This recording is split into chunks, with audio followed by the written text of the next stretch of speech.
Hello, this shall be my review for Gotham Knights Season 1, Episode 5, titled More Money, More Problems. And I gotta say, if you're not giving the show a chance, I gotta say, just give it a chance. You might actually end up liking it, because the show is really finding its footing now. At first, it was a little bumpy, I'll admit that. Like, the first few episodes, they were good, but they were a little bumpy. But I feel like this is where the real show begins, and then the next episode we're bringing in Joe Chill and all that, so it's going to be really, really exciting to see where they go with this story. But anyway, without further ado, shall we begin? So, Gotham Knights Season 1, Episode 5, titled More Money, More Problems. I gotta say, this episode was really good, and before we get into it, I will just give you my general thoughts on it first. So, the first part of this will be spoiler-free, and then we will get into spoilers, and I will warn you when the spoiler stuff comes, because there's a few key elements of this episode that I do want to talk about that is kind of spoiler-filled, so I'll save that for later on, so we'll just focus on the spoiler-free stuff as of right now. So, I gotta say, I really love the atmosphere of this show. It's really, really well done. Carrie Kelly is surprisingly a major player in this show, and like I said, I have had a few complaints about this show, but really those are just kind of nitpicks, because the show is surprisingly well done. Misha Collins is killing it as Two-Face. There is a surprise Batman cameo character, which I did not expect at all. It is not a major character, but if you are a fan of the Batman movies in general, then you'll probably be surprised when that character pops up. You'll be like, I'll probably save that for the spoiler-filled part of it, but what this episode is pretty much about, they decide to steal from the mob, because they pretty much put together that the Court of Owls, that's their money, and if they do that, then maybe they can end up exposing the Court of Owls. As you can see, I even got the Court of Owls mask behind me, because the Court of Owls is pretty much the main part of the story in this season. They're the main ones that they got to deal with, because they're the ones that's framing Connor and all of them for being the killer of Bruce Wayne. So, well, killers, I should say, of Bruce Wayne. And it's just a very interesting story, because with each episode, too, we kind of get to see Harvey go a bit more down the darker path.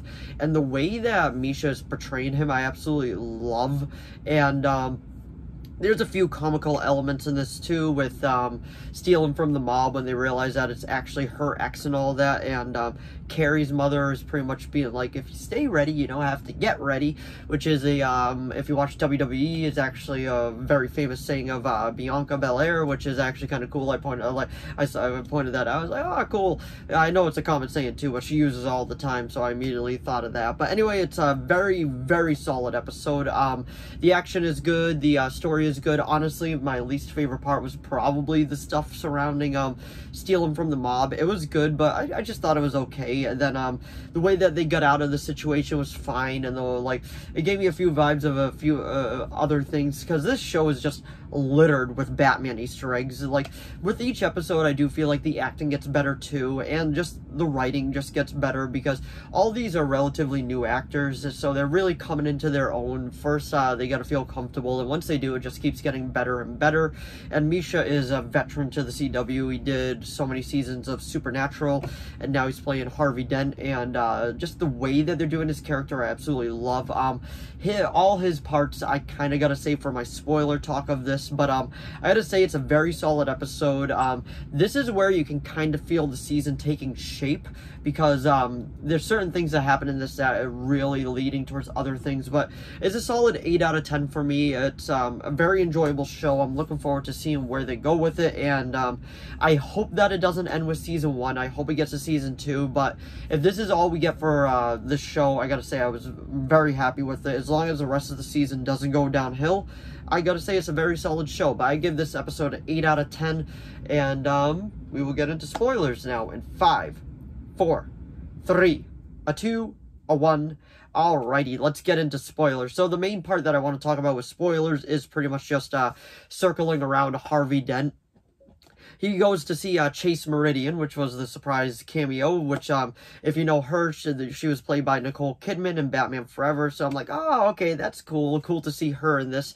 And pretty much what we learn in that part is his father suffered from, a split personality. 1 minute he could be, beating on Harvey and being just an absolute jerk, and then the next second is Harvey, what happened? There's why are you crying, Harvey? Like, that kind of stuff. And it, like, that is, like, dark, and it is definitely foreshadowing him becoming Two-Face. And I gotta say, another part of this, I absolutely love, like, every time that Harvey is on screen, like, half of his face is, like, shaded, like, in the shadows, while the other half is bright. That is great foreshadowing. They did it in this show, too, when, Harvey Dent was actually a character, before they forgot about him. But, like, I absolutely love what they're doing with him in this, and, pretty much, there's an episode down the line called Daddy Issues, and he definitely had daddy issues, so I feel like that might be the episode where it becomes Two-Face, because my personal theory is that he's a sleeper agent for the Court of Owls, and pretty much what's going to happen is he's going to realize he is, turn against the court, and then the court's going to try to kill him, but instead of actually getting to kill him, he's going to end up becoming Two-Face. At least that is my personal theory on what's going to be happening, but let me know what your personal theories are down in the comments below, and let me know if you really did enjoy it, like, this episode, like, because I feel like it is a very, very, very solid episode. I absolutely love what they're doing with it. Like, it is just phenomenal, I gotta say so. But it's a great episode, and the ending scene is really what's kind of like really like banging it into me saying that, yeah, he's a sleeper agent, because he gets a call after he decides to throw the key from the earlier episode that